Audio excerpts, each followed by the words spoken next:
A plus vision news നിങ്ങൾക്കായി സമർപ്പിക്കുന്നത് sky wave water and amusement park Kakkadampoyil Valamthode Malappuram. Pothukal കയ്യേറ്റക്കുന്നിൽ വന്യജീവിയുടെ കാൽപ്പാടുകൾ പുലിയെന്ന സംശയവുമായി നാട്ടുകാർ. വനം വകുപ്പ് ഉദ്യോഗസ്ഥർ സ്ഥലത്ത് പരിശോധന നടത്തി. മേഖലയിൽ നിരീക്ഷണം ശക്തമാക്കുമെന്ന് ഉദ്യോഗസ്ഥർ അറിയിച്ചു.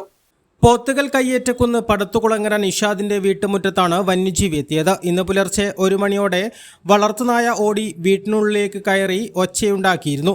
എന്നാൽ ഭയം കൊണ്ട് വീട്ടിന് പുറത്തിറങ്ങിയില്ലെന്ന് വീട്ടുകാർ പറയുന്നു. രാവിലെ ഏറ്റ് പരിശോധിച്ചപ്പോഴാണ് പുലിയുടേതെന്ന് സംശയിക്കുന്ന രീതിയിലുള്ള കാൽപ്പാടുകൾ കണ്ടെത്തിയത്. വിവരമറിയിച്ചതിനനുസരിച്ച് വനപാലകർ സ്ഥലത്തെത്തി കാൽപ്പാടുകൾ പരിശോധിച്ചു. ഈ ഭാഗത്ത് രാത്രി നിരീക്ഷണം നടത്തുമെന്ന് വനപാലകർ അറിയിച്ചു. എപ്പോൾ വിളിച്ചാലും അപ്പോൾ സ്ഥലത്തെത്താമെന്നും രാത്രിയിൽ വീടിന് പുറത്തിറങ്ങരുതെന്നും തങ്ങളോട് പറഞ്ഞിട്ടുണ്ടെന്ന് നിഷാദ് പറഞ്ഞു. A plus vision Pothukal. KTH Jewelry, Silver, Gold and Diamond, KNS Building near Grameen Bank, Agampadam.